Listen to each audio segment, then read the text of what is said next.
So guys welcome back to the another video of one shot series with Mohan technology. और आज की video में हम कंप्लीटली ओपन सीवी को कवर करने वाले हैं, वो भी वन शॉट में। तो फटाफट से स्टार्ट करते हैं आज की वीडियो को। Let's get started. Audio Jungle.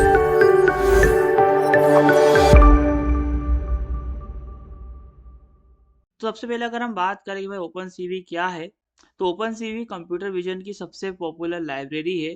और अगर हम बात करें कि कंप्यूटर विजन क्या होता है, तो कंप्यूटर विजन का मतलब होता है कंप्यूटर को देखना या समझना, सिखाना।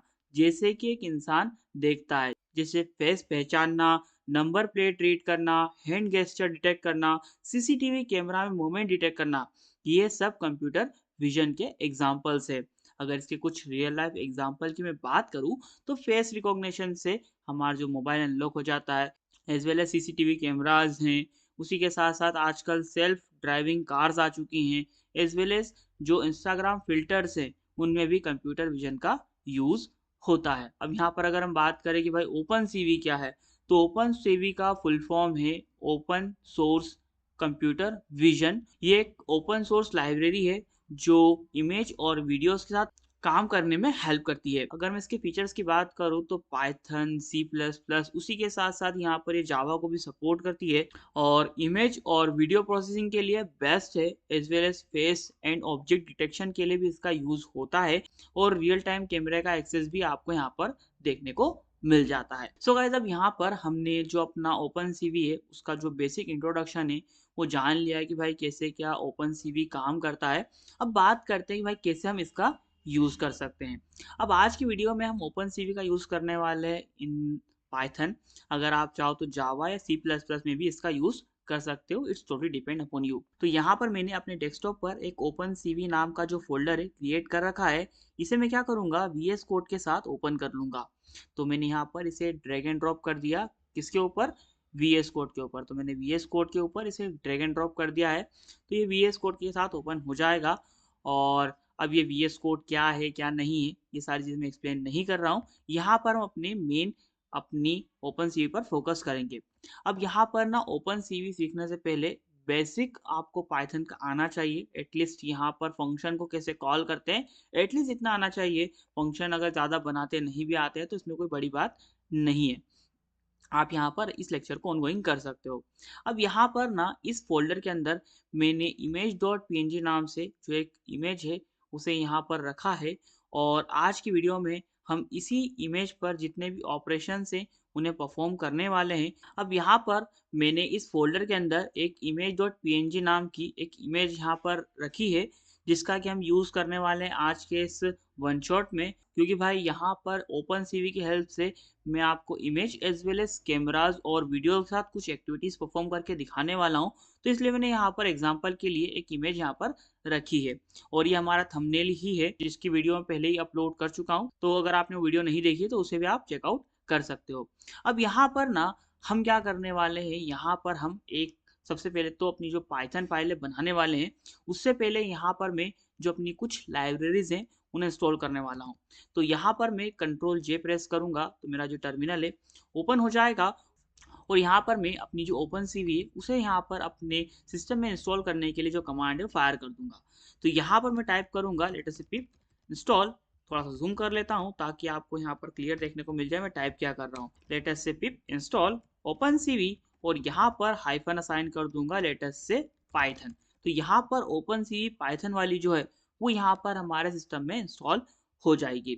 अब मैंने पहले से यहाँ पर इसे इंस्टॉल कर रखा है, तो यहाँ पर आई थिंक कि रिक्वायरमेंट ऑलरेडी सेटिस्फाइड शो कर देगा।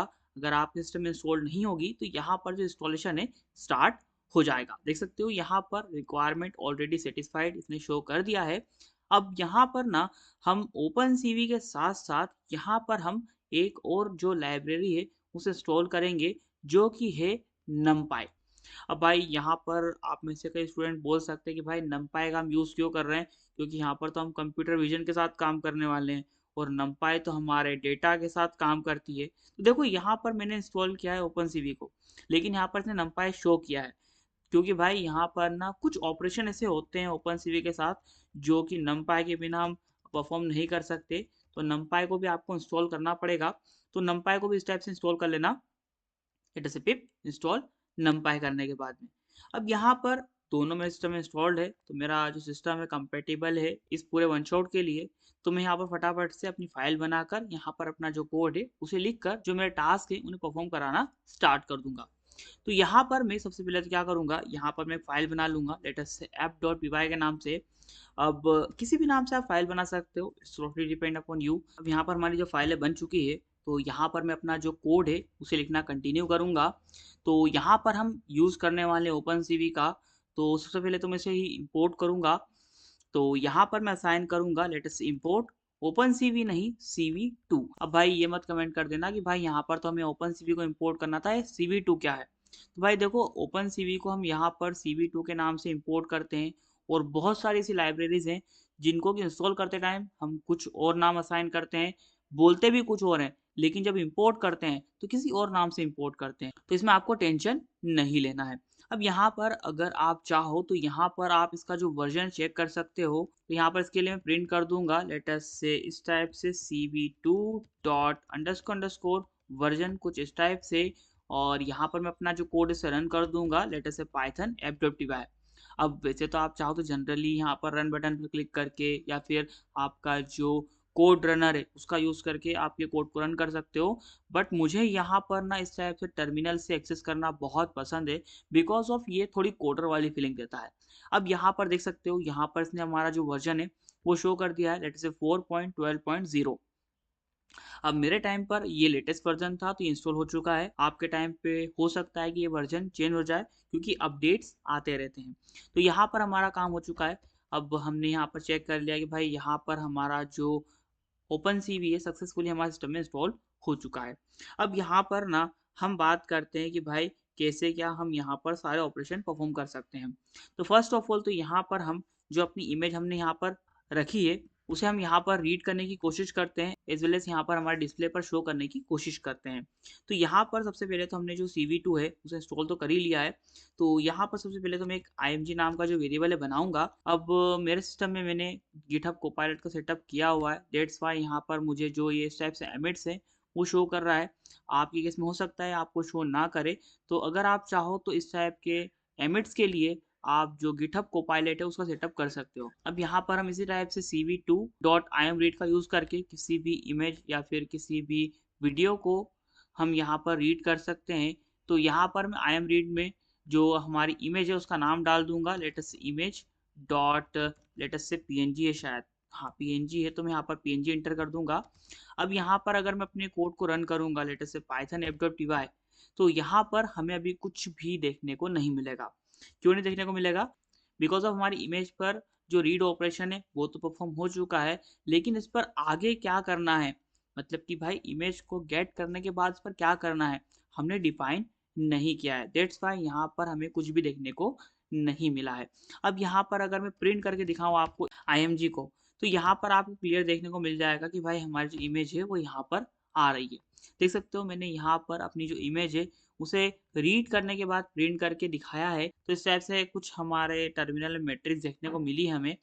अब ये क्या है क्या नहीं है मैं एक्सप्लेन नहीं कर रहा हूँ, बिकॉज ऑफ फिलहाल में इसका हमें कोई काम नहीं है। तो यहाँ पर हम आगे बढ़ते हैं और यहाँ पर हम जो अपनी इमेज है उसे शो कराने के लिए जो हमारा काम है कराते हैं।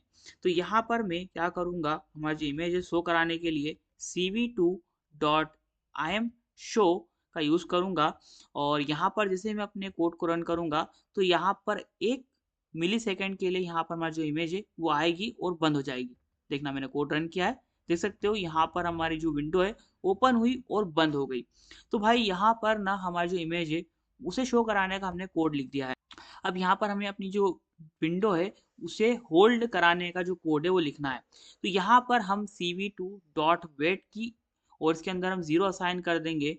तो यहाँ पर क्या होगा कि हमारी जो इमेज है यानी कि हमारी जो डिस्प्ले है वो होल्ड हो जाएगी। देख सकते हो यहाँ पर हमारी जो डिस्प्ले है वो होल्ड हो चुकी है। अब अभी के लिए अगर मैं यहाँ पर क्रॉस पर क्लिक करूंगा तो हमारी जो विंडो है वो बंद हो जाएगी। अब यहाँ पर ना मैंने वेट की मैं असाइन किया है 0, इसकी जगह पर हम कुछ और भी पैरामीटर असाइन कर सकते थे लेट अस से 1 या फिर कुछ और अब यहाँ पर भाई 0 और 1 से क्या मतलब यहाँ पर हम डिफाइन करते हैं। तो भाई 0 का मतलब होता है कि जब तक यहाँ पर कोई की प्रेस ना हो तब तक यहाँ पर हमारी जो इमेज है उसे होल्ड करो। कोड रन किया, मैंने लेटेस्ट से 1 प्रेस किया या फिर 4 प्रेस किया या फिर कुछ भी प्रेस करूँगा तो यहाँ पर हमारी जो विंडो है वो बंद हो जाएगी। लेकिन अगर मैं यहाँ पर 1 असाइन कर दूँगा तो यहाँ पर ये हमारी जो विंडो है वो 1 मिलीसेकंड के लिए ओपन होगी और बंद हो जाएगी। अगर मैं यहाँ पर 60 असाइन कर दूँगा तो 60 मिलीसेकंड के लिए हमारी जो विंडो है वो ओपन रहेगी और बंद हो जाएगी। अगर मैं यहाँ पर 600 असाइन कर दूँगा तो लेटेस्ट से देखो थोड़ा टाइमिंग बढ़ गया, मतलब थोड़ी देर हमारी जो विंडो है वो ओपन रही और बंद हो गई। तो इस टाइप से यहाँ पर हमारे जो मिली सेकंड्स है वो हम यहाँ पर असाइन कर सकते हैं। अगर 0 असाइन कर देंगे तो ये हमारी किसी भी की के लिए वेट करेगा। एज़ वेल एज़ यहाँ पर जब भी हम ऐसा कुछ काम करते हैं तो यहाँ पर हम डिस्ट्रॉय ऑल विंडोज़ को भी असाइन करते हैं। इससे क्या होता है कि जितनी भी विंडोज़ पहले से ओपन होगी या ओपन थी वो सारी की सारी बंद हो जाएँगी। अब यहाँ पर मैं अपने कोड को रन करता हूँ, तो अब यहाँ पर अगर मैं कुछ भी प्रेस करता हूँ, देख सकते हो विंडो बंद हो चुकी है। अब इस लाइन का जो यूज़ है वो आपको एज़ सच ख़ास देखने को नहीं मिलेगा, लेकिन इस बात का आपको ध्यान रखना है कि इसका आपको यूज़ करना है, क्योंकि ये सिर्फ़ 4 लाइन का कोड है। कभी-कभी हम बड़े-बड़े प्रोजेक्ट्स पर काम करते हैं, तो वहाँ पर ये लाइन अगर नहीं लिखोगे, तो वहाँ पर जितनी भी आपकी विंडोज़ हैं, वो ओपन ही रहेगी। तो हो सकता है कुछ वहाँ पर एरर थ्रो कर दे या फिर कुछ प्रॉब्लम आ जाए। तो इस वजह से इस सेंटेंस का आपको ध्यान रखना है कि भाई ठीक है, आपने कैमरा को ओपन किया है यानी कि विंडो को ओपन किया है तो उसे आपको क्लोज भी करना है। अब यहाँ पर इतना करने के बाद में यहाँ पर हम बात करते हैं हमारी जो इमेज है उसे अगर हमें ओवरराइट करना हो तो यहाँ पर हम अपनी इमेज को ओवरराइट करने के लिए यहाँ पर हम यूज करते हैं आई एम राइट का। तो यहाँ पर मैं असाइन कर देता हूँ लेटर से cv2 dot I M write, later से आउटपुट डॉट जेपीजी या फिर पीएनजी जो भी आप चाहो असाइन कर सकते हो। तो मैंने अपने कोड को रन किया, देख सकते हो यहाँ पर हमारी जो इमेज है वो शो हो रही है। मैं 0 प्रेस करता हूँ और देख सकते हो विंडो बंद हो चुकी है। और यहाँ पर आप देख सकते हो यहाँ पर आउटपुट डॉट जेपीजी नाम से एक जो हमारी इमेज है वो स्टोर हो चुकी है। अब यहाँ पर देख सकते हो हमारी जो ओरिजिनल इमेज है उसी की एक कॉपी बन चुकी है। अब यहाँ पर आप में से कई स्टूडेंट बोल सकते हैं कि भाई यहाँ पर अगर कॉपी ही बनानी थी तो यहाँ पर कॉपी मेथड का यूज़ क्यों नहीं किया, हम राइट मेथड का यूज़ क्यों कर रहे हैं। तो भाई यहाँ पर ना हम सिर्फ हमारी जो इमेज है उसे डायरेक्टली स्टोर नहीं कराते हैं। कई बार हम जो हमारी इमेज है उसमें बहुत सारे ऑपरेशंस परफॉर्म करवाते हैं, उसके बाद में यहाँ पर हमारी जो इमेज है उसे राइट करते हैं या फिर स्टोर करते हैं।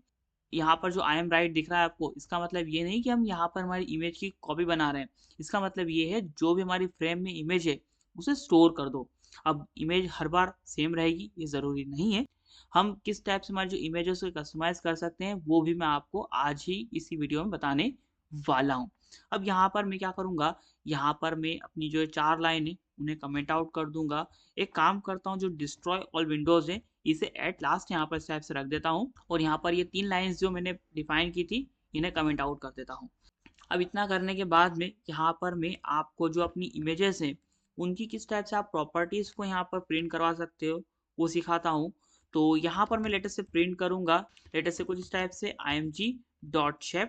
तो यहाँ पर क्या होगा, हमारी जो इमेज है उसकी जितनी भी प्रॉपर्टीज़ हैं वो यहाँ पर प्रिंट हो जाएंगी। लेटेस्ट मैं अपने कोड को रन करता हूँ और एक काम करता हूँ अपनी जो साइड विंडो से बंद कर देता हूँ। तो अभी के लिए यहाँ पर आप देख सकते हो यहाँ पर इस टाइप से हमें जो हमारा शेप है हमारी इमेज का वो शो होके देखने को मिला है। लेट अस से 1440 एज वेल एज 2560 और उसके बाद में दिख रहा है 3। अब अगर हम यहाँ पर बात करें कि भाई यहाँ पर ये सारी चीज़ें क्या हैं, तो जो हमारी इमेज है उसकी जो हाइट है वो है लेट अस से 1440 पिक्सल और यहाँ पर इसकी जो विड्थ है वो है 2560 पिक्सल। ओके, और यहाँ पर जो 3 दिख रहा है ये दिख रहा है हमारे आरजीबी के लिए। अब यहाँ पर हमारी जो इमेज है वो मेनली 3 कलर से बनती है जो कि हमारे 3 प्राइमरी कलर्स होते हैं, लेट अस से रेड, ब्लू और ग्रीन। तो भाई यहाँ पर हमारी जो इमेज है उसके जो पैरामीटर्स हैं उनमें हमारे जो आरजीबी कलर्स है वो हैं, दैट्स व्हाई यहाँ पर इसने 3 शो किया है। अब यहाँ पर ये जो 3 है अगर आपको इसको हटाना हो, मतलब कि यहाँ पर आपको आरजीबी जो ग्रेडिंग है उसे अगर हटाना हो तो उसके लिए आप यहाँ पर जो ग्रे स्केल है उसका यूज़ कर सकते हो। तो अगर आपको ग्रे स्केल क्या है नहीं पता है तो मैं आपको बता दूँ कि जो ग्रे स्केल है उसका हम यूज़ करते हैं फास्ट प्रोसेसिंग के लिए, क्योंकि भाई यहाँ पर कई बार हम कुछ ऐसे काम करते हैं कि भाई जहाँ पर कलर्स इतने मैटर नहीं करते हैं, तो वहाँ पर हम क्या करते हैं, हमारे जो फ्रेम्स हैं उन्हें ब्लैक एंड व्हाइट कर देते हैं, मतलब कि ग्रे स्केल में कन्वर्ट कर देते हैं और उन पर जो ऑपरेशंस हैं वो परफॉर्म करवाना ईज़ी होता है as compare two coloured images. That's why हम जो ग्रे स्केल इमेजेस है उनका यूज़ करते हैं। तो यहाँ पर अगर आपको आपकी जो नॉर्मल इमेज है उसे अगर ग्रे स्केल में कन्वर्ट करवाना हो तो वो चीज़ भी आप यहाँ पर कर सकते हो। तो उसके लिए यहाँ पर मैं एक ग्रे नाम का जो वेरिएबल है बना लूँगा और यहाँ पर मैं असाइन कर दूँगा late us say cv2 dot cvt colour और यहाँ पर मैं असाइन कर दूँगा लेट अस से इमेज और उसके बाद मैं असाइन कर दूँगा cv2 dot colour underscore bgr to grey. तो यहाँ पर हमारी जो इमेज है वो ग्रे इमेज में कन्वर्ट हो जाएगी।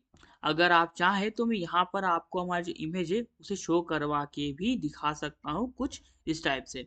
अब यहाँ पर मुझे जो हमारी वेट की है उसे एंटर करवाना पड़ेगा, अदरवाइज यहाँ पर हमारी जो विंडो है बंद हो जाएगी। तो एक काम करता हूँ, यहाँ पर मैं cv2 डॉट वेट की असाइन कर देता हूँ कुछ इस टाइप से। अब यहाँ पर मैं अपना जो कोड उसे रन करके दिखाता हूँ। तो मैंने कोड रन कर दिया है और यहाँ पर आप देख सकते हो हमारी जो इमेज शो हो रही है और जो हमारी इमेज है वो ब्लैक एंड वाइट फॉर्मेट में शो हो रही है। अब यहाँ पर अगर मैं अपनी जो इमेज है उसे यहाँ पर आपको राइट करके दिखाऊं, late us say cv2 dot I M right कुछ इस टाइप से, लेट अस से राइट और यहाँ पर मैं ग्रे इमेज डॉट जेपीजी नाम से एक इमेज को स्टोर करवा दूं। तो यहाँ पर हमारी जो इमेज है वो स्टोर हो जाएगी। एक काम करता हूँ, यहाँ पर मैं बिना इमेज को शो कराए हमारी जो इमेज है उसे राइट करके दिखाता हूँ। मैंने यहाँ पर अपनी जो इमेज है उसे शो नहीं किया है और राइट कर दिया है। कोड रन किया है, देख सकते हो यहाँ पर हमारी ग्रे इमेज डॉट जेपीजी नाम से जो एक इमेज आ चुकी है और देख सकते हो ये ब्लैक एंड व्हाइट इमेज है हमारी। देख सकते हो इस टाइप से जो हमारी ब्लैक एंड व्हाइट इमेज है वो आ चुकी है और इसे ही हम कहते हैं ग्रे स्केल इमेज। अब यहाँ पर जो ये हमारी ग्रे इमेज आई है इस पर हम क्विकली हमारा जो ऑपरेशन है परफॉर्म कर सकते हैं बिकॉज ऑफ यहाँ पर आरजीबी जो कलर है वो नहीं है। तो इसी टाइप के हम काम करवाते हैं जो हमें यहाँ पर फास्ट प्रोसेसिंग करनी होती है। अब यहाँ पर मैंने इन 2 लाइन्स को कमेंट आउट इसलिए किया था ताकि यहाँ पर मैं आपका जो डाउट है क्लियर कर सकूँ कि भाई यहाँ पर हम अपनी इमेज को शो करें या ना करें, हम उस पर जो भी ऑपरेशन है उन्हें परफॉर्म कर सकते हैं बैकग्राउंड में भी। तो यहाँ पर मैंने अपनी इमेज को कन्वर्ट करवा दिया था और यहाँ पर मैंने अपनी इमेज को डायरेक्टली स्टोर करा दिया बिना इमेज को शो किए। तो ये चीज़ आपको ध्यान रखनी है, आप बिना आपकी फ्रेम को देखे भी आप उस पर जो ऑपरेशन है उन्हें परफॉर्म करा सकते हो ओपन सीवी में। अब यहाँ पर इसके बाद में आपको मैं एक चीज़ और बता दूं कि भाई यहाँ पर अगर मैं जो अपनी ग्रे इमेज है उसका अगर मैं यहाँ पर आपको शेप प्रिंट करके दिखाऊं तो यहाँ पर आपको कुछ नई चीज़ें देखने को मिलेगी।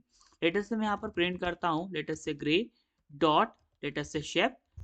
तो यहाँ पर ना आपको 2 पैरामीटर्स देखने को मिलेंगे। देख सकते हो यहाँ पर 3 देखने को नहीं मिला है जो कि हमें पहले देखने को मिल रहा था। यहाँ पर हमें जस्ट इसकी जो हाइट है और जो विड्थ है वो देखने को मिली है। तो समझे, यहाँ पर इसने आरजीबी जो हमारा कलर ग्रेडियंट आ रहा था उसे यहाँ पर इसने हटा दिया है।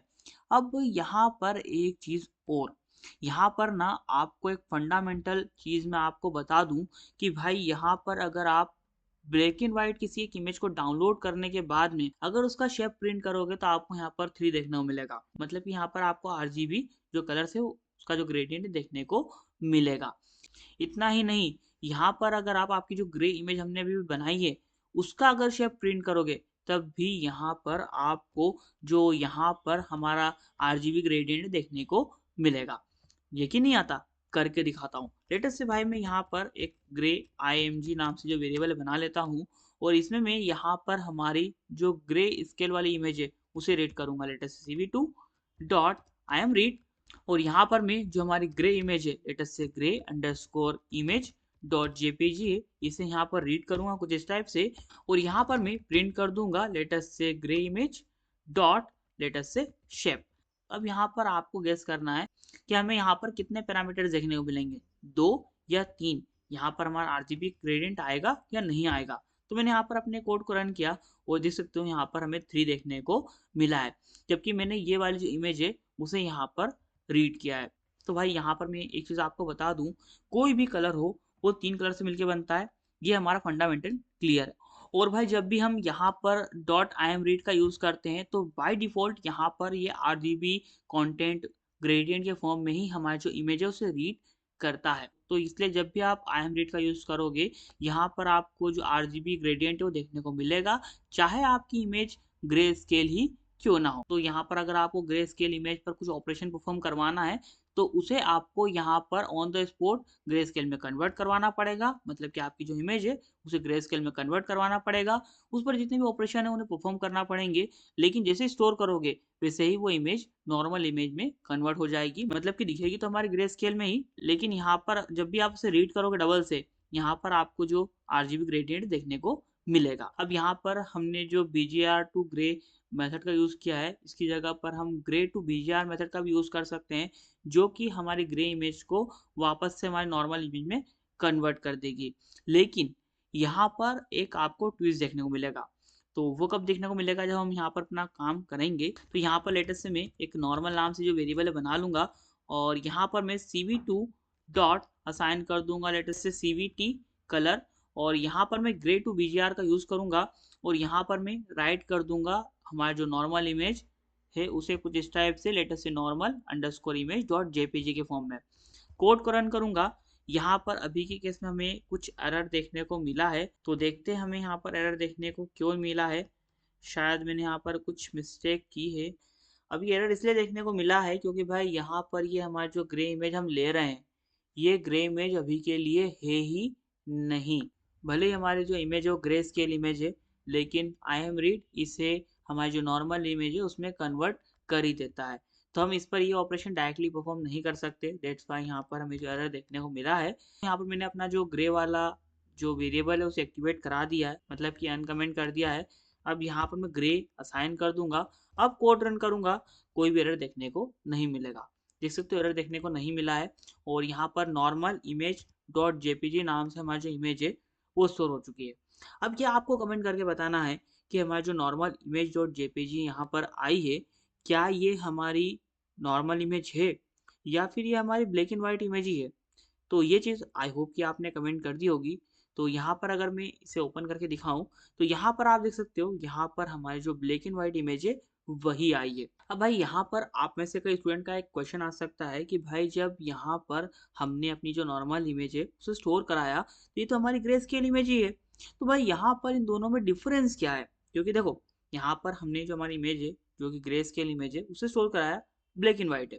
हमने हमारी जो नॉर्मल इमेज है उसे स्टोर करवाया ब्लैक एंड वाइट है। पैरामीटर सेम है।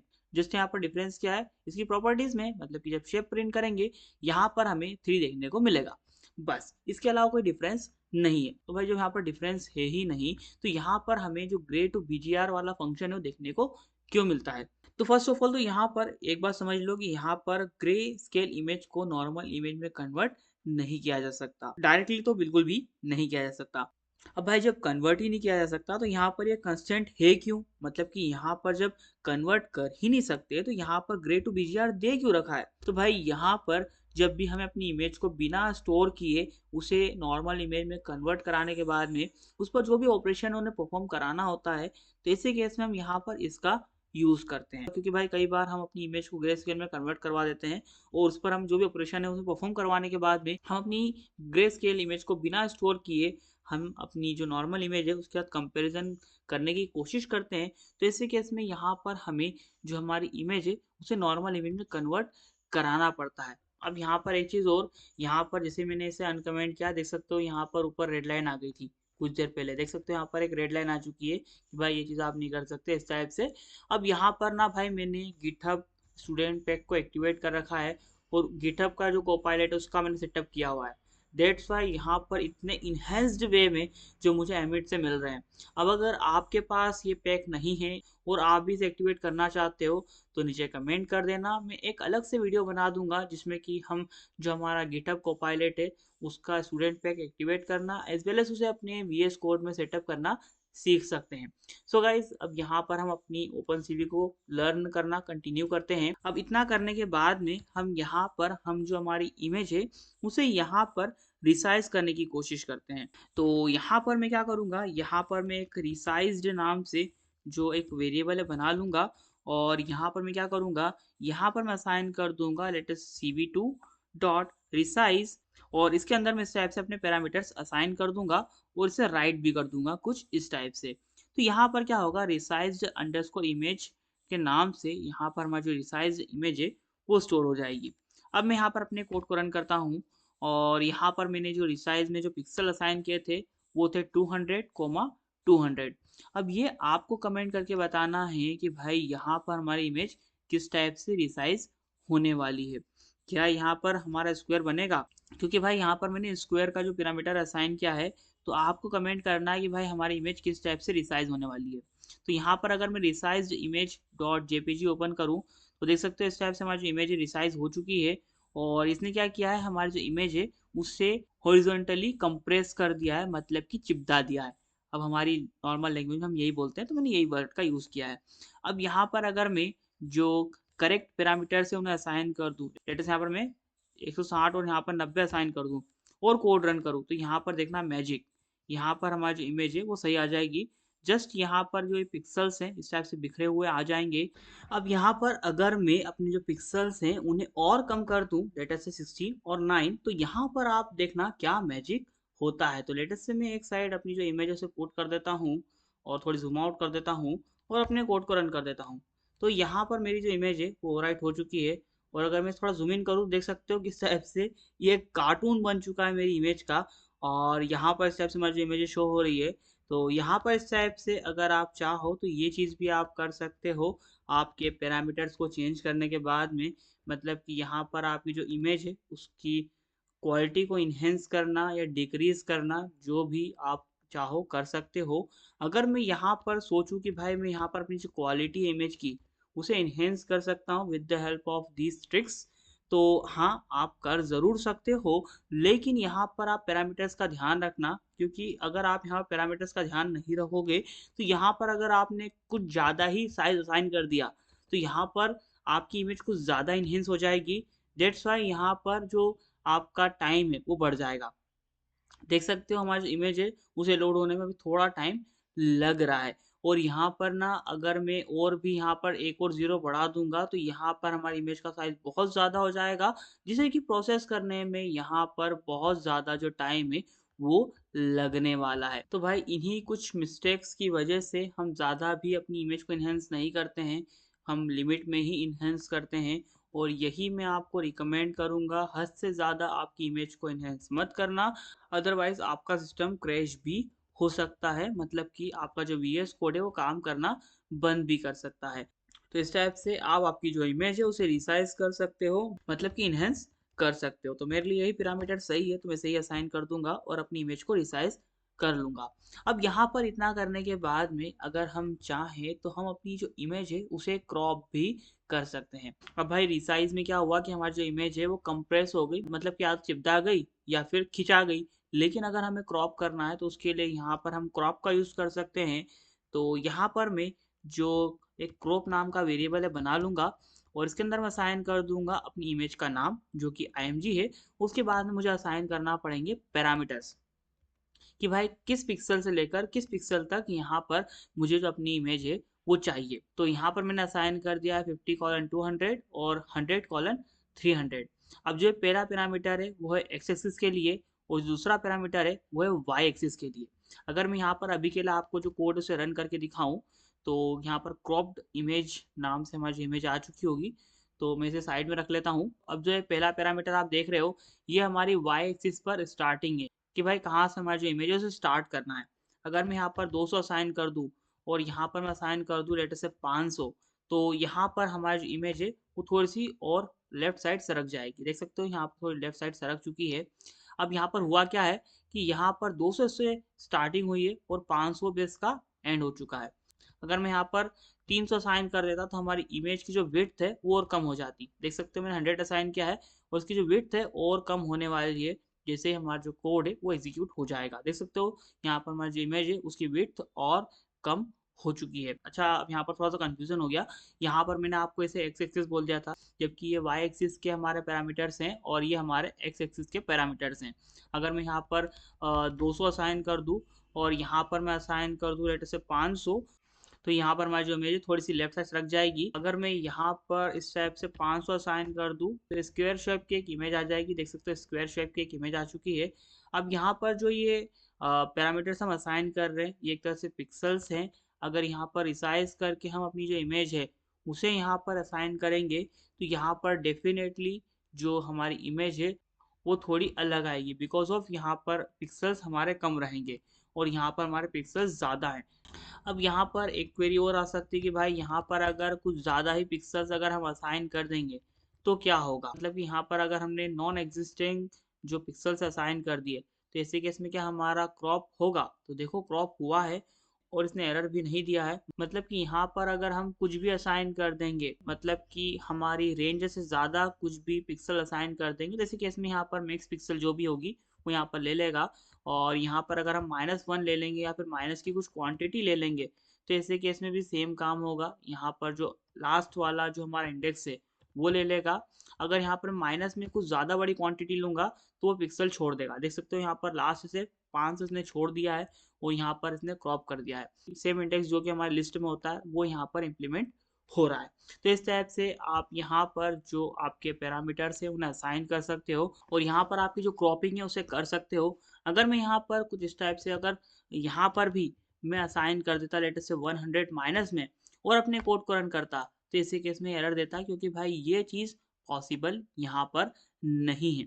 तो इस टाइप से इस बात का आपको ध्यान रखना है कि भाई अगर यहाँ पर इस टाइप से आप करने जाओगे तो ये चीज़ एरर देगी। भले ही ये हमारे लिस्ट में काम करती है लेकिन यहाँ पर ये चीज़ काम नहीं करने वाली है। अगर आप सोच रहे हो कि भाई यहाँ पर हमारी जो इमेज है वो फ्लिप हो जाएगी अगर मैं दोनों जगह पर सेम पैरामीटर इस टाइप से असाइन कर दूँ, तो वो चीज़ भी आप नहीं कर सकते। यहाँ पर आप पहली इंडेक्सिंग में माइनस का यूज़ नहीं कर सकते, यहाँ पर आप दूसरी इंडेक्सिंग में माइनस का यूज़ कर सकते हो। अच्छा, अब यहाँ पर अगर मैं अपनी जो माइनस की क्वांटिटी है उसमें अगर यहाँ पर कुछ भी इन्फिनिट टाइप का कुछ नंबर एंटर कर दूँ जो कि एग्ज़िस्ट नहीं करता है, तो क्या होगा? ये आपको कमेंट करके बताना है। तो मैंने यहाँ पर अपने कोड को रन कर दिया है, तो देख सकते हो अभी भी इसने एरर थ्रो किया है क्योंकि भाई यहाँ पर माइनस की इंडेक्सिंग हम असाइन नहीं कर सकते इस टाइप से यहाँ पर। मतलब कि भाई जो पहली इंडेक्सिंग है उससे छोटा नंबर यहाँ पर हम एंटर नहीं कर सकते बाद में।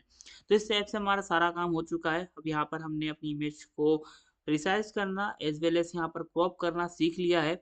अब यहाँ पर हम एक काम करते हैं, हमारी जो इमेज है उसे रोटेट करना भी सीख लेते हैं। तो यहाँ पर मैं एक काम करूँगा, इसे बंद करूँगा, इतने कोड को कमेंट आउट कर दूँगा और नीचे आऊँगा और यहाँ पर लेटेस्ट से मैं एक रोटेटेड नाम से जो वेरिएबल है बना लूँगा और यहाँ पर मैं असाइन कर दूँगा लेटेस्ट से cv2 डॉट रोटेट और इसके अंदर हम असाइन कर देंगे img यानी कि इमेज और यहाँ पर मैं cv2 dot rotate 90 clockwise assign कर दूँगा और यहाँ पर हमारी जो इमेज है उसे स्टोर कर लूँगा। कोड रन करता हूँ, कोड रन हो चुका है, कोई भी एरर नहीं आया है। यहाँ पर हमारी रोटेटेड इमेज डॉट जेपीजी नाम से हमारी जो इमेज है वो आ चुकी है। अगर मैं इस टाइप से ओपन करूँ, देख सकते हो हमारी जो इमेज है वो रोटेट हो चुकी है कुछ इस टाइप से 90 डिग्री। अब यहाँ पर अगर मैं इसे एंटी क्लॉकवाइज रोटेट करना चाहूँ तो यहाँ पर मुझे रोटेट 90 काउंटर क्लॉकवाइज असाइन करना पड़ेगा। तब यहाँ पर हमारी जो इमेज है वो एंटी क्लॉकवाइज यहाँ पर रोटेट हो जाएगी। देख सकते हो हमारी जो इमेज है वो एंटी क्लॉकवाइज यहाँ पर रोटेट हो चुकी है। अच्छा, अब यहाँ पर ना अगर हम चाहें तो यहाँ पर हम 180 डिग्री भी यहाँ पर से रोटेट कर सकते हैं। लेट अस से रोटेट 180 असाइन करने के बाद में तो यहाँ पर हमारी जो इमेज है एक तरह से 180 डिग्री रोटेट हो जाएगी। अब यहाँ पर आपके लिए होमवर्क है कि क्या यहाँ पर हम हमारी जो इमेज है उसे किसी एक स्पेसिफिक एंगल पर रोटेट कर सकते हैं? अगर कर सकते हैं तो किस टाइप से कर सकते हैं? ये आपको कमेंट करके बताना है। तो मैं यहाँ पर इस कोड को भी अभी के लिए कमेंट आउट कर दूंगा। अब भाई ये सब तो ठीक है कि भाई हमने अपनी इमेज को रोटेट कर लिया या उसे क्रॉप कर दिया या रिसाइज कर दिया। अब बात करते हैं उस पर कुछ ड्रॉ करने की कि भाई हमें अपने इमेज पर कुछ टेक्स्ट इंटर करना है या फिर उस पर कुछ फ्रेम्स लगानी है या फिर उस पर सर्कल्स लगाने हैं या फिर ड्राइंग करनी है। तो कैसे क्या कर सकते हैं आप? तो सबसे पहले तो यहाँ पर मैं आपको अपनी इमेज पर एक रेक्टेंगल ड्रॉ करके दिखाऊंगा। तो यहाँ पर मैं एक रेक्ट नाम से जो एक वेरिएबल है बना लूँगा, लेट अस से रेक्ट। और यहाँ पर मैं क्या करूँगा, यहाँ पर मैं असाइन कर दूँगा late us say cv2 dot rectangle और यहाँ पर मैं असाइन कर दूँगा लेट अस से कुछ इस टाइप से img और कॉमा लगाने के बाद में यहाँ पर मैं अपने जो पैरामीटर्स है उन्हें असाइन कर दूँगा। अब यहाँ पर मुझे अपनी जो इमेज है उसे राइट भी करना पड़ेगा, तभी तो मेरी जो इमेज है वो सेव होगी। तो यहाँ पर मैंने राइट कर दिया है और कोड को रन कर दिया है। अब यहाँ पर मैं अपनी जो रेक्टेंगल इमेज है अगर उसे आपको शो करके दिखाऊं, देख सकते हो यहाँ पर मेरी इमेज शो हो चुकी है। और अगर मैं यहाँ पर थोड़ा ज़ूम इन करूँ, तो यहाँ पर आप देख सकते हैं, यहाँ पर इस टाइप से एक रेक्टेंगल बन चुका है मेरे सर के ऊपर यहाँ पर। अब बात करते हैं कि भाई ये कैसे क्या बना है। तो यहाँ पर हमने असाइन किया है CV2 डॉट रेक्टेंगल। उसके बाद में हमने यहाँ पर हमारी जो इमेज रीड हो रही थी सबसे पहले, कहाँ पर, यहाँ पर, उसे असाइन किया है। उसके बाद में हमने असाइन किया है यहाँ पर अपने पैरामीटर्स। तो सबसे पहले हमने असाइन किया है एक्स एक्सिस का पैरामीटर जो कि 50, मतलब कि भाई कितनी दूर हमारी इमेज एक्स एक्सिस से होना चाहिए। इमेज से मेरा मतलब है रेक्टेंगल। तो यहाँ पर एक्स एक्सिस से 50 पिक्सल के बाद में यहाँ पर हमारा जो रेक्टेंगल स्टार्ट हुआ है। उसके बाद में हमने असाइन किया है 50, मतलब कि वाई एक्सिस से कितनी दूर से हमारा जो शेप है उसे ड्रॉ करना स्टार्ट करना है। उसके बाद में यहाँ पर हमने असाइन किया है 200, मतलब कि भाई एक्स एक्सिस पर कहाँ तक इसे लेकर जाना है हमारे रेक्टेंगल को, यानी कि हमारे शेप को। उसके बाद में सेम चीज़ हमने की है वाई एक्सिस के लिए। और उसके बाद में हमने यहाँ पर असाइन किया हमारा कलर ग्रेडियंट। तो यहाँ पर मैंने RGB के फॉर्म में यहाँ पर मैंने जो अपना कलर है असाइन किया है। अब यहाँ पर RGB नहीं, यहाँ पर चलता है BGR, मतलब कि जो पहला कलर है वो ब्लू के लिए। अगर मैं यहाँ पर 255 एंटर कर दूँ और यहाँ पर 0 एंटर कर दूँ, तो यहाँ पर ब्लू कलर आ जाएगा। देख सकते हो मैंने कोड रन किया है, ब्लू कलर आ चुका है। एज वेल एज यहाँ पर अगर मैं 255 यहाँ एंड में कर दूंगा और इसे 0 कर दूंगा, तो यहाँ पर रेड कलर आ जाएगा। देख सकते हो मैंने अपना कोड रन कर दिया है और यहाँ पर रेड कलर आ चुका है। अब यहाँ पर इसके बाद हमने असाइन किया है थिकनेस। अगर मैं यहाँ पर 10 असाइन कर दूंगा, तो यहाँ पर हमारा जो रेक्टेंगल है और थिक हो जाएगा। लेटेस्ट मैं अपने कोड को रन करता हूँ। देख सकते हो यहाँ पर मेरे रेक्टेंगल की, यानी कि मेरे स्क्वायर की थिकनेस बढ़ चुकी है।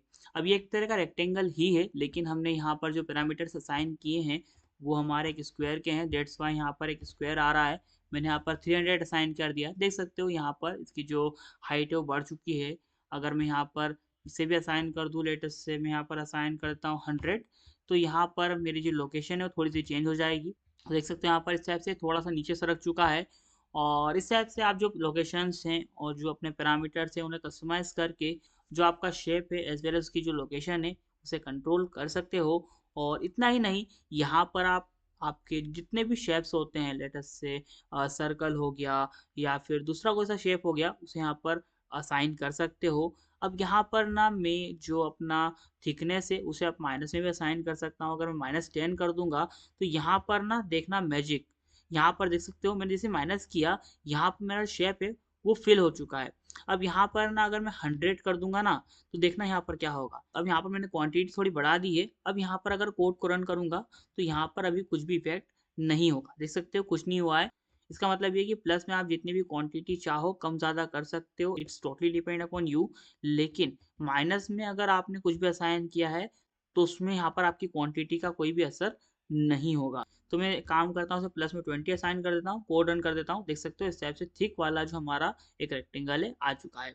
अब यहाँ पर इतना करने के बाद में यहाँ पर मैं आपको एक सर्कल भी यहाँ पर ड्रॉ करके दिखाता हूँ, और सर्कल के केस में आपको कुछ नई चीज़ें देखने को मिलेंगी। तो मैं यहाँ पर अपना एक सर्कल ड्रॉ कर लेता हूँ।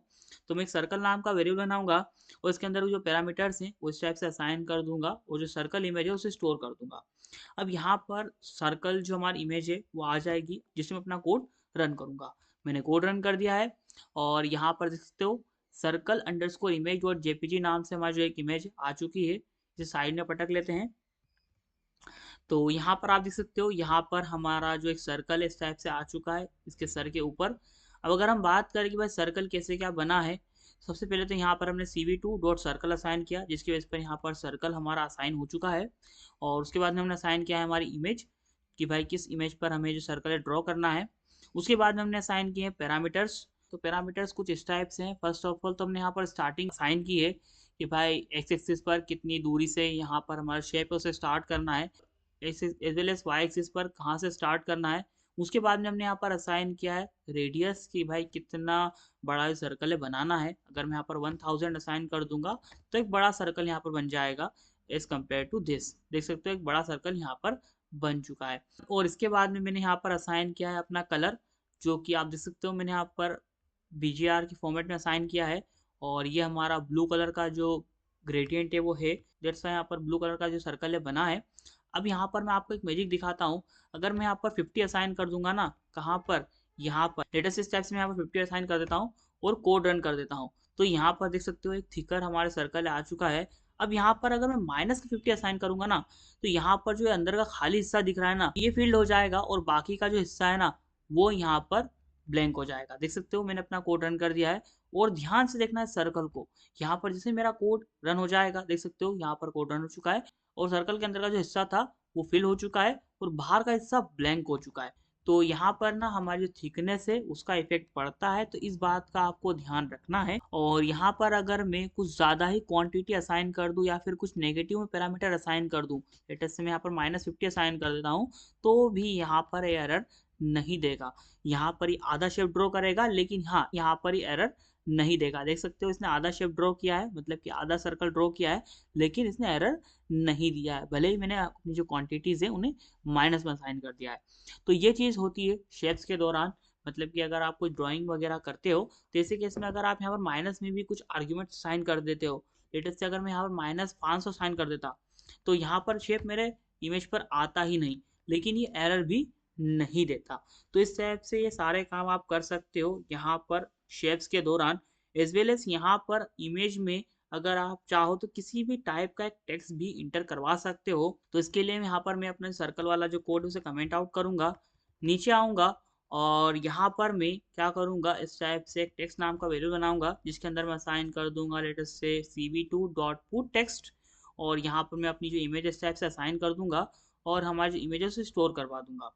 एक काम करता हूँ, हेलो ओपन सीवी की जगह पर ओपन सीवी ही लेता हूँ जस्ट, और यहाँ पर मेरी जो इमेज है स्टोर हो चुकी है, लेट अस से टेक्स्ट इमेज डॉट जेपीजी कहाँ गई, ये रही। इसे मैं इस टाइप से एक नेक्स्ट टैब में ओपन करता हूँ, देख सकते हो यहाँ पर हमारी जो इमेज है ओपन हो चुकी है और यहाँ पर दिख रहा है ओपन सीवी कुछ इस टाइप से। एक काम करता हूँ, इसका कलर थोड़ा सा रेड कर देता हूँ ताकि ये हमें क्लियर देखने को मिले। तो यहाँ पर मैं आता हूँ कलर वाले सेक्शन में और यहाँ पर मैं असाइन कर देता हूँ 255 in the place of R, यानी कि रेड। तो यहाँ पर हमारा काम हो जाएगा, ये रेड कलर का हमारा जो ओपन सीवी है यहाँ पर आ जाएगा। अब यहाँ पर हम बात करते हैं भाई कैसे क्या चीज़ें काम करी है यहाँ पर। तो सबसे पहले तो यहाँ पर हमने टेक्स्ट नाम का वेरिएबल बनाया जिसके अंदर हमने असाइन कर दिया cv2 डॉट पुट टेक्स्ट, जिससे कि पता चल गया कि भाई हम यहाँ पर अपनी इमेज में टेक्स्ट को पुट करने वाले हैं। उसके बाद हमने यहाँ पर असाइन किया img यानी कि इमेज, जिसकी बेस पर यहाँ पर हमारी जो इमेज है वो आ रही है जैसे कि हमने रीड किया था।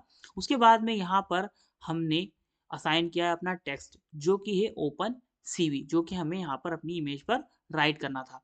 उसके बाद में हमने असाइन किया अपने पैरामीटर्स एक्स एक्सिस और वाई एक्सिस के, जिन्हें कि मैं आपको पहले ही असाइन करवा के बता चुका हूँ कहाँ पर हमारे शेप्स के दौरान। एज वेल एज इसके बाद हमने यहाँ पर असाइन किया है cv2 dot font head simplex. उसके बाद में यहाँ पर हमने असाइन किया अपनी थिकनेस, अगर मैं यहाँ पर 10 असाइन कर दूँ और अपने कोड को रन कर दूँ तो यहाँ पर हमारी जो थिकनेस है वो आपको क्लियरली देखने को मिल जाएगी। अच्छा सॉरी, मैंने आपको बोल दिया थिकनेस, थिकनेस के लिए यहाँ पर हमने 5 असाइन किया है लास्ट में। ये जो 3 असाइन किया हुआ था पहले, ये था हमारे फॉन्ट साइज के लिए। यहाँ पर मैंने 10 असाइन किया तो हमारा जो फॉन्ट साइज है वो बढ़ चुका है। अगर मैं 5 असाइन कर दूंगा तो फॉन्ट साइज थोड़ा सा कम हो जाएगा। तो देख सकते हो यहाँ पर फॉन्ट साइज थोड़ा सा कम हो चुका है और यहाँ पर ये चीज़ तो आपको समझ में आ ही गई होगी, ये कलर के लिए है। और उसके बाद में यहाँ पर हमने असाइन किया है 5 जो कि है थिकनेस के लिए।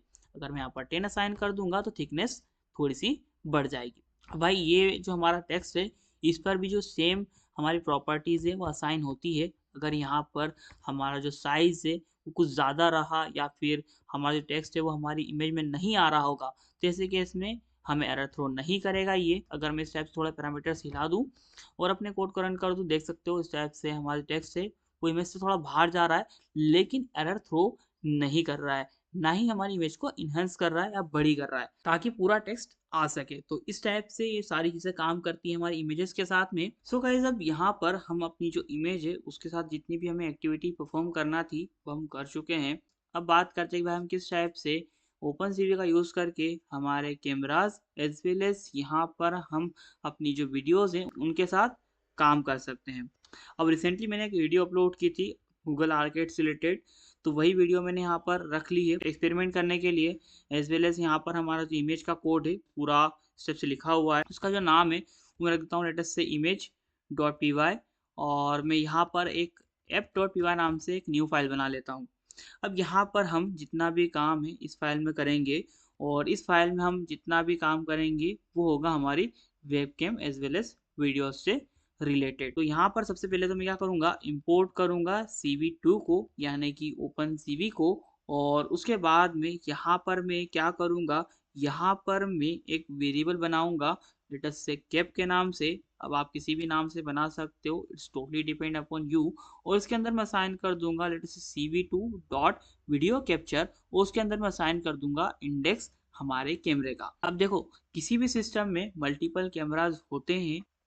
अब नॉर्मल लैपटॉप में सिर्फ एक ही कैमरा होता है, लेकिन मेरे सिस्टम में मल्टीपल कैमराज हैं। अप्रोक्स 5 से 6 कैमरा मैंने यहाँ पर इम्प्लीमेंट कर रखे हैं, क्योंकि मैं अलग अलग काम करता रहता हूँ। तो भाई यहाँ पर ना मुझे सिलेक्ट करना पड़ेगा कि भाई कौन सा कैमरा मुझे यूज़ करना है किसी भी पर्पज़ के लिए। अब यहाँ पर मैंने 0 असाइन कर दिया है, तो जो डिफ़ॉल्ट कैमरा होगा वो ओपन हो जाएगा। अब यहाँ पर ना मैं एक लूप रन करूँगा, और लूप के अंदर मैं इस टाइप से जो अपना कोड है उसे असाइन कर दूंगा।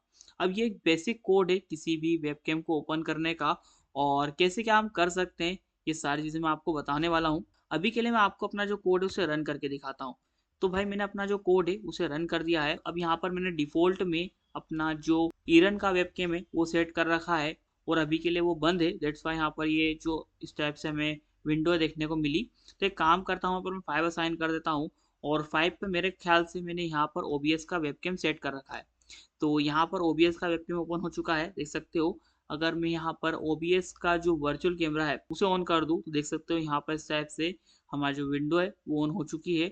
और इस टाइप से जो भी एक्टिविटीज़ परफॉर्म हो रही है हमारे सिस्टम पर, वो हमें यहाँ पर इस विंडो में देखने को मिल रही है। अब यहाँ पर आप में से कुछ स्टूडेंट का एक क्वेश्चन आ सकता है कि भाई ये ब्लैक एंड व्हाइट क्यों दिख रहा है। तो भाई ब्लैक एंड व्हाइट इस वजह से दिख रहा है क्योंकि भाई यहाँ पर एमिट ने बाय डिफॉल्ट यहाँ पर हमारी जो फ्रेम थी उसे ग्रे स्केल में कन्वर्ट करवा दिया था। दैट्स वाई यहाँ पर हमारी जो फ्रेम थी वो इस टाइप से ब्लैक एंड व्हाइट शो हो रही थी।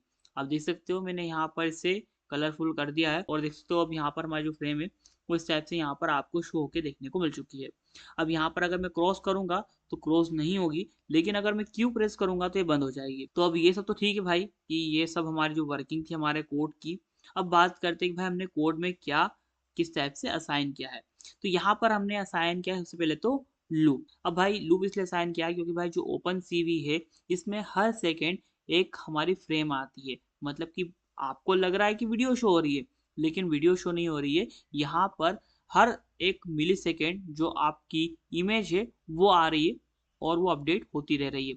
डेट्स वाई यहाँ पर हमें जो एक लूप है उसे रन करना पड़ेगा, और लूप के अंदर हमने असाइन किया है ret comma frame is equal to latest say cap dot read. ये एक बुलियन वेरिएबल है, मतलब कि इसकी वैल्यू या तो ट्रू होगी या फिर फॉल्स होगी। ट्रू कब होगी, जब यहाँ पर हमारे जो फ्रेम की वैल्यू कुछ ना कुछ आएगी। मतलब कि यहाँ पर जब इमेज आएगी तब यहाँ पर रेट की वैल्यू ट्रू हो जाएगी। मतलब कि अगर हमारा वेबकैम ओपन हुआ कोई सा भी वाला, तो यहाँ पर हमारी जो रेट की वैल्यू है वो ट्रू हो जाएगी। और यहाँ पर जब भी ट्रू होगी तब यहाँ पर ये वाला कोड एग्जीक्यूट होगा, और अगर जैसे यहाँ पर फॉल्स हो जाएगी तो यहाँ पर हमारा जो लूप है वो ब्रेक हो जाएगा। मतलब कि यहाँ पर हमारा जो प्रोग्राम है वो एग्जिट हो जाएगा। अब यहाँ पर ना कैप डॉट रीड से क्या होगा, यहाँ पर हमारा जो कैमरा है उसकी जो फ्रेम है वो रीड होगी, और इस फ्रेम नाम के वेरिएबल में स्टोर हो जाएगी। और हम क्या कर रहे हैं, यहाँ पर हम अपनी जो डिस्प्ले यानी कि हमारी जो विंडो है उसमें हम इसी फ्रेम को शो करा रहे हैं।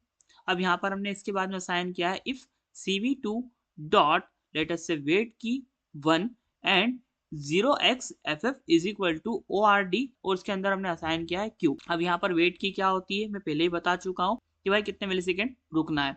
इसके बाद में यहाँ पर अगर मैं बात करूँ 0xff क्या है, तो भाई ये कंपेटिबिलिटी देता है कि भाई हर सिस्टम में हमारा जो कोड है वो प्रॉपरली वर्क कर जाए। अब इस कोड को अगर आप लिनक्स या फिर मैक में रन करोगे ना तब सेम आउटपुट मिलना चाहिए। दैट्स वाई हमने इस सिंटेक्स का यूज किया है। और यहाँ पर जो ORD क्यू दिख रहा है आपको, ये हमारे क्यू को एक ASCII कोड में कन्वर्ट करता है। अब ये चीज़ क्या है अगर आपको नहीं पता है तो आप रिसर्च कर सकते हो।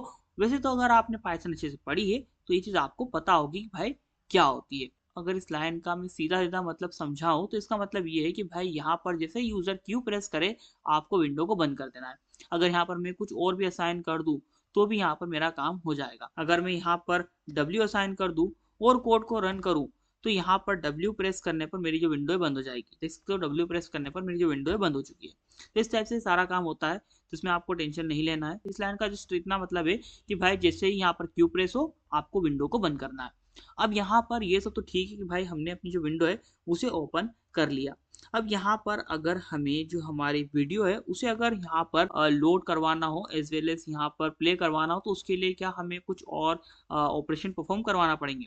नहीं भाई, यहाँ पर जस्ट वीडियो कैप्चर में यहाँ पर आप जो कैमरा का इंडेक्स डाल रहे हो ना, इसकी जगह पर आपको जो आपकी इमेज है उसका पाथ डाल देना है। अब जो मेरी वीडियो है इसी डायरेक्टरी में, तो मैं डायरेक्टली इसका जो नाम है वो यहाँ पर डाल दूँगा, लेट्स से arcade.mp4 कुछ इस टाइप से। अब कोड रन करूँगा ना, तो मेरी जो वीडियो है वो यहाँ पर प्ले हो जाएगी। देख सकते हो वीडियो प्ले हो चुकी है और इसके भी जो पैरामीटर्स हैं वो मैं डिफाइन कर सकता हूँ कि भाई इतनी ही फ्रेम में आए या इतनी ही स्क्रीन में वीडियो शो हो। इस टाइप से जितने भी काम मैं करना चाहूँ कर सकता हूँ यहाँ पर। इट्स टोटली डिपेंड अपॉन मी। और अगर आप भी चाहो तो बहुत ही ईज़िली इस चीज़ को कर सकते हो। अब बात करते हैं कि भाई हम किस टाइप से हमारी जो वीडियो है उसे अपने सिस्टम में स्टोर करवा सकते हैं, कुछ भी उस पर ऑपरेशन परफ़ॉर्म करवाने के बाद में। जैसे कि हमने किया था इमेजेस के केस में, लेट अस से हमने अपनी इमेजेस पर कुछ जो शेप्स थे उन्हें ड्रॉ किया, एज़ वेल एज़ हमने अपनी इमेजेस पर कुछ टेक्स्ट एंटर करवाया और यहाँ पर सेव करवाया। इस टाइप के जो काम है अगर हम चाहें तो यहाँ पर हम वीडियो के साथ भी कर सकते हैं। तो यहाँ पर ना इसके लिए हम जो वीडियो राइटर फंक्शन है उसका यूज़ करते हैं। तो यहाँ पर सबसे पहले तो मैं क्या करूँगा, यहाँ पर अपना जो बेसिक कोड है उसे ऐसा ही रहने दूँगा। यहाँ पर मैं नीचे आऊँगा और यहाँ पर मैं जो केप वेरिएबल है इसके बाद में यहाँ पर मैं एक आउट नाम का जो एक वेरिएबल है बनाऊँगा। और इसी वेरिएबल में यहाँ पर हमारी जो वीडियो है वो स्टोर होने वाली है। अब यहाँ पर भी ना हमारी जो वीडियो है वो पर फ्रेम के हिसाब से बनने वाली है। जैसा कि मैंने आपको बताया कि भाई हर बार यहाँ पर जब भी हम अपनी जो वीडियो की फीड शो करते हैं, तो यहाँ पर हम एक फ्रेम को शो करते हैं। इसी टाइप से यहाँ पर भी हम अपना जितना भी काम है कराने वाले हैं। तो यहाँ पर मैं क्या करूँगा, यहाँ पर मैं असाइन कर दूँगा let us cv2 dot video writer और यहाँ पर मैं असाइन कर दूँगा अपनी वीडियो का नाम, जिस भी नाम से मेरी जो वीडियो है वो आउटपुट में स्टोर होने वाली है। इस टाइप से मैं असाइन कर दूँगा और एक काम करता हूँ मैं यहाँ पर अपने जो पैरामीटर्स हैं उन्हें इस टाइप से यहाँ पर असाइन कर देता हूँ, ताकि मैं आपको आसानी से समझा सकूँ कि भाई कैसे क्या चीज़ें यहाँ पर काम करने वाली हैं। तो जैसा कि आप देख सकते हो इस टाइप से मैंने अपने जो पैरामीटर्स हैं उन्हें असाइन किया है। अब बात करते हैं कि भाई कैसे क्या पैरामीटर्स असाइन किए हैं। अब यहाँ पर डिफ़ॉल्ट केस में .avi के एक्सटेंशन से यहाँ पर मेरी जो वीडियो है वो स्टोर होती है। तो मैं इसे एक काम कर देता हूँ, mp4 कर देता हूँ। आप इस टाइप से किसी फॉर्मेट को यहाँ पर असाइन कर सकते हो आपकी वीडियो के लिए। अब यहाँ पर ना एक चीज़ और, यहाँ पर इसके बाद में हमें असाइन करना पड़ता है कि भाई यहाँ पर जो वीडियो है उसका जो फॉर्मेट है वो आपको ये रखना है। अब यहाँ पर ना जो ये वीडियो राइटर अंडरस्कोर फोर्स वाला जो फंक्शन है इसके अंदर हम जो स्ट्रिंग असाइन कर रहे हैं, मतलब इसके अंदर जो हम वैल्यू असाइन कर रहे हैं, ये हमारी वीडियोस को असाइन करने में हमें हेल्प करता है। अब यहाँ पर ये XVID क्या है, तो भाई ये समझ लो कि ये मोस्ट रिकमेंडेड फॉर्मेट होता है किसी भी वीडियो का और ये फॉर्मेट हर ओएस में काम कर जाता है। दैट्स वाई हमने इसे असाइन किया है। कुछ अलग अलग फॉर्मेट्स भी होते हैं जो कि एक स्पेसिफिक ओएस को टारगेट करते हैं। तो इस टाइप से हमने यहाँ पर इसे असाइन कर दिया है। उसके बाद में यहाँ पर हमने असाइन किया है 20, जो कि बाय डिफ़ॉल्ट होता है, जो कि मेरे सिस्टम का एफपीएस है। अब यहाँ पर ना मैंने 20 असाइन किया, तो यहाँ पर क्या होगा कि 20 फ्रेम्स पर सेकेंड यहाँ पर इस वीडियो में आएगी। अब यहाँ पर ना जो आपका एफपीएस है ये बहुत ही इंपॉर्टेंट रोल प्ले करता है, बिकॉज ऑफ अगर यहाँ पर आपने आपके सिस्टम से ज़्यादा एफपीएस असाइन कर दिया तो ऐसे केस में यहाँ पर आपकी जो वीडियो है वो थोड़ी फास्ट हो जाएगी। लेकिन अगर आपने यहाँ पर कम असाइन कर दिया तो ऐसे केस में यहाँ पर जो आपकी वीडियो है वो थोड़ी सी स्लो हो जाएगी। अगर यकीन नहीं आता तो मैं करके दिखाता हूँ। लेटेस्ट से यहाँ पर हम जो अपना वर्चुअल कैमरा है उसे ऑन कर लेते हैं और यहाँ पर मैं अपना जो कोड है उसे रन कर देता हूँ। लेटेस्ट से मैंने इस टाइप से अपना जो कोड है उसे रन कर दिया पाइथन app.py और मैंने इंटरफेस कर दिया। तो अब यहाँ पर आप देख सकते हो हमारी जो फ्रेम है ओपन हो चुकी है। अब यहाँ पर अभी के लिए हमारी जो वीडियो है आई थिंक स्टोर नहीं हो रही होगी, बिकॉज ऑफ हमने यहाँ पर अपना जो आउट है उसे यहाँ पर हमने अभी के लिए सिर्फ डिफाइन किया है। इसके अंदर क्या करना है ये हमने अभी डिफाइन नहीं किया है, मतलब कि यहाँ पर हमने जो हमारा फोर लूप है इसमें यहाँ पर जो फ्रेम है उसे एंटर नहीं करवाया है। तो वो करा देता हूँ। उसके बाद में यहाँ पर इसे कोड रन करूंगा, हमारी जो वीडियो है वो आ जाएगी। तो यहाँ पर मैं नीचे आता हूँ और यहाँ पर मैं आउट डॉट राइट कर देता हूँ फ्रेम को और अब यहाँ पर मैं अपना जो कोड है उसे रन कर दूंगा। अब यहाँ पर आप देख सकते हो यहाँ पर हमारी जो फ्रेम है वो शो हो रही है और यहाँ पर अगर मैं चाहूँ तो जूम इन भी कर सकता हूँ और जूम इन करने पर मुझे कुछ दिखेगा नहीं, बिकॉज ऑफ यहाँ पर हमारा वर्चुअल कैमरा चल रहा है। इस टाइप से यहाँ पर रिकॉर्डिंग आई थिंक हो चुकी होगी। मैं यहाँ पर अपने कोड को बंद करता हूँ और यहाँ पर आता हूँ ओपन सीवी पर। तो यहाँ पर आप देख सकते हो, यहाँ पर एक output.mp4 वाली जो फाइल है वो दिख रही है। तो मैं इसे ओपन कर लूंगा और ओपन करते ही देख सकते हो इस टाइप से यहाँ पर हमारी जो विंडो है वो आ रही है। अच्छा, अब यहाँ पर आपने एक चीज नोटिस की होगी कि भाई जो हमारी वीडियो है उसकी जो क्वालिटी है वो इतनी अच्छी नहीं है। भले ही हमारी स्क्रीन की रिकॉर्डिंग है लेकिन फिर भी यहाँ पर उसकी जो क्वालिटी है इतनी बढ़िया नहीं है। तो भाई ऐसा क्यों हो रहा है? तो ऐसा इसलिए हो रहा है क्योंकि भाई यहाँ पर ना हमने जो ये हमारा फ्रेम का जो साइज असाइन किया है यहाँ पर, उसके अकॉर्डिंग यहाँ पर हमारी जो वीडियो है वो बन रही है, मतलब कि राइट हो रही है। डेट्स वाई यहाँ पर ये इशू आ रहा है। अब यहाँ पर ना अगर मैं किसी एक वीडियो को असाइन कर दूं, लेटेस्ट से हमने जो आर्केड वाली जो वीडियो असाइन की थी, latest say arcade dot M P four में अगर असाइन कर दूं और यहाँ पर अपने कोड को रन कर दूं, तो यहाँ पर क्या होगा? यहाँ पर हमें जो एरर देखने को मिलेगा। देख सकते हो यहाँ पर हमारे जो फ्रेम है वो यहाँ पर राइट नहीं हो पा रही है, बिकॉज ऑफ यहाँ पर जो उसका जो फ्रेम का साइज है वो अलग है। तो इस टाइप से हर एक वीडियो या कैमरे का जो फ्रेम साइज अलग अलग हो सकता है, और अगर आप वो यहाँ पर सही से असाइन नहीं करोगे तो यहाँ पर आपको जो डेफिनेटली एरर है वो देखने को मिलेगा। अब यहाँ पर भाई अगर हम बात करें कि भाई हम इस प्रॉब्लम को कैसे सॉल्व कर सकते हैं या फिर इसे किस टाइप से डायनेमिकली बना सकते हैं, तो इसके लिए यहाँ पर मैं जो फ्रेम की विड्थ है और जो हाइट है वो यहाँ पर निकालने के बाद में यहाँ पर मैं इन्हें असाइन कर दूंगा कुछ इस टाइप से।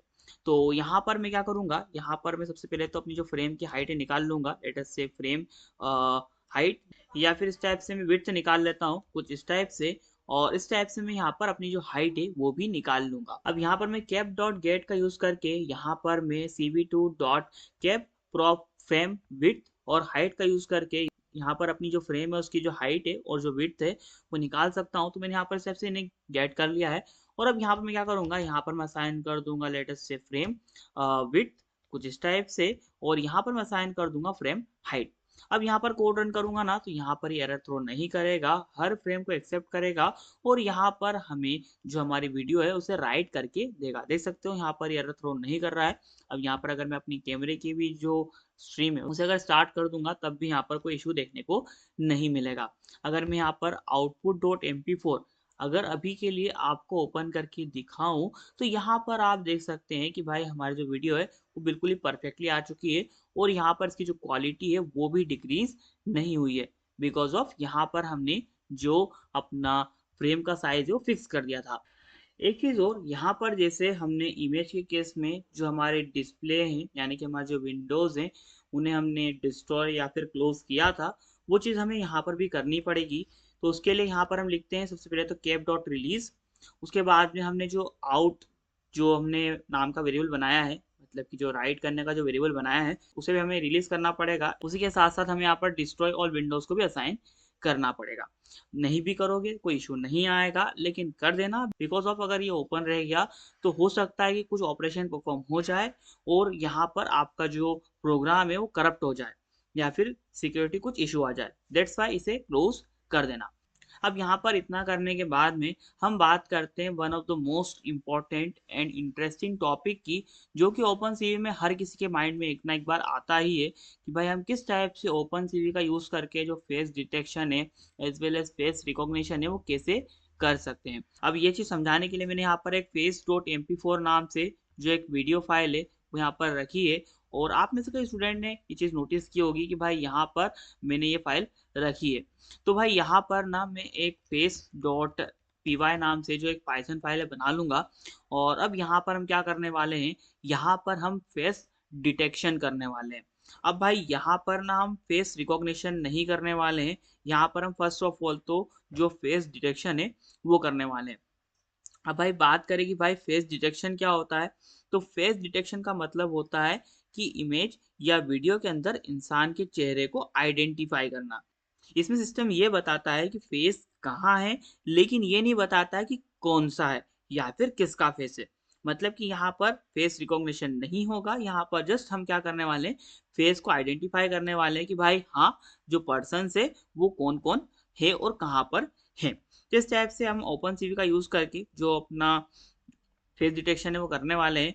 अब यहाँ पर ना ओपन सीवी में फेस डिटेक्ट करने के लिए हम हार कैस्केड क्लासीफायर का यूज करते हैं, और ये एक प्री ट्रेन्ड एक्सएमएल फाइल होती है जो थाउजेंड्स ऑफ फेस इमेजेस पर ट्रेन होती है। अब यहाँ पर अगर आपको प्री ट्रेन्ड एक्सएमएल फाइल ये सारी चीज़ें अगर समझ में नहीं आ रही है तो इतना जान लो कि भाई यहाँ पर एक तरह का एआई होता है जो कि पहले से ट्रेन किया हुआ है, जिसका कि यूज़ करके आप फेस डिटेक्शन कर सकते हो ओपनसीवी में। अब ओपनसीवी में ये इनबिल्ट मिलता है, तो इसे हमें अलग से यहाँ पर इंस्टॉल करने की या सेटअप करने की ज़रूरत नहीं पड़ती है। अब भाई कैसे क्या काम करता है, तो ये eyes, nose, mouth, face structure इस टाइप के पैरामीटर्स का यूज़ करके यहाँ पर ये जो हमारा फेस डिटेक्शन है वो करता है। तो यहाँ पर मैं इसका जो कोड है उसे लिखना स्टार्ट करता हूँ। तो फर्स्ट ऑफ ऑल तो मैं यहाँ पर इम्पोर्ट करूँगा CV2 को, क्योंकि भाई ये न्यू फाइल है तो मुझे डबल से सारी चीज़ें करनी पड़ेगी। अब यहाँ पर इतना करने के बाद में यहाँ पर मैं एक जो वेरिएबल है बनाऊँगा, लेट अस से फेस कैस्केड के नाम से, लेट अस से फेस अंडरस्कोर कैस्केड के नाम से, और उसके अंदर मैं कुछ इस टाइप से जो कैस्केड क्लासिफायर है उसे असाइन कर दूँगा। अब भाई जैसा कि मैंने आपको बोला था यहाँ पर हार कैस्केड डिफ़ॉल्ट केस में यहाँ पर ओपनसीवी के साथ आता है, तो हम उसी का यूज़ करने वाले हैं। तो इस टाइप से मैंने असाइन कर दिया है कि भाई जो CV2 है, उसमें जो डेटा है, उसमें जो हार कैस्केड है, उसमें से जो ये एक्सएमएल वाली जो फ़ाइल है, हार cascade frontal face default dot XML, इसे आपको यहाँ पर यूज़ करना है फॉर यहाँ पर फेस डिटेक्शन। तो मैंने यहाँ पर इसे असाइन कर दिया है। तो अब इतना करने के बाद में यहाँ पर मैं क्या करूँगा, यहाँ पर मैं अपना जो कैमरे का एक्सेस है, उसे ले लूँगा।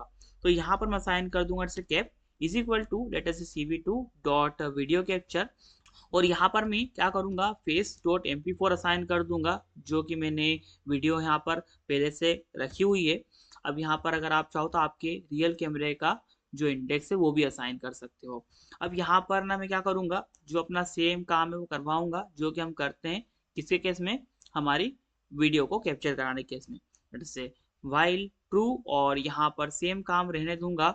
और यहाँ पर ना एक चीज़ और, यहाँ पर जो फेस डिटेक्शन होता है, इसके केस में यहाँ पर हमें जो हमारे ग्रे स्केल इमेजेस है उनका यूज़ करना पड़ता है, क्योंकि भाई यहाँ पर ना जो फेस डिटेक्शन है वो नॉर्मल कलर्स पर काम नहीं करता है, वो ग्रे स्केल पर ही काम करता है। दैट्स वाई हमें यहाँ पर हमारी जो इमेज है उसे ग्रे स्केल इमेज में कन्वर्ट कराना पड़ेगा।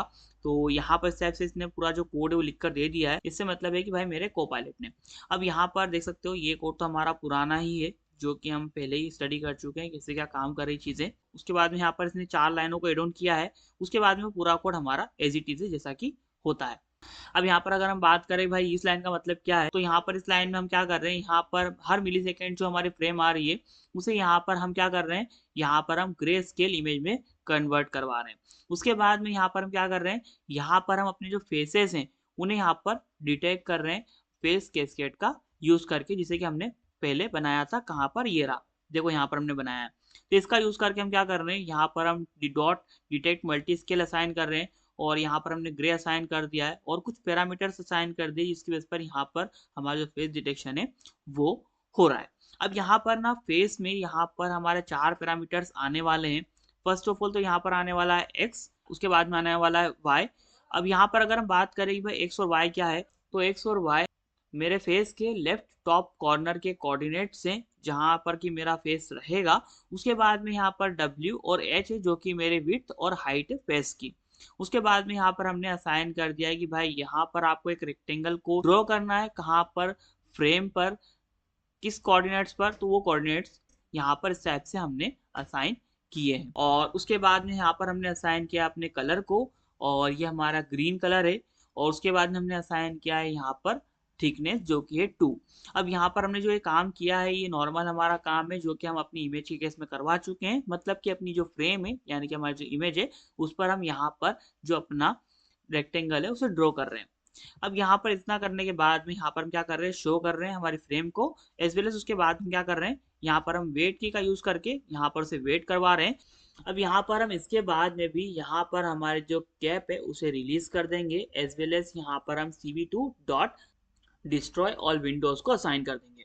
अब यहाँ पर आप में से कई स्टूडेंट का एक दिमाग में क्वेश्चन आ सकता है कि भाई यहाँ पर ये 1.1 और ये 4 क्या है। तो भाई ये जो हमारा 1.1 है ये हमारा स्केल फैक्टर है, और ये जो हमारा 4 आपको देखने को मिल रहा है ये हमारा मीन नाइबर्स है। अब ये दोनों पैरामीटर्स क्या है ये आपको रिसर्च करना है और उसके बाद में कमेंट करके बताना है।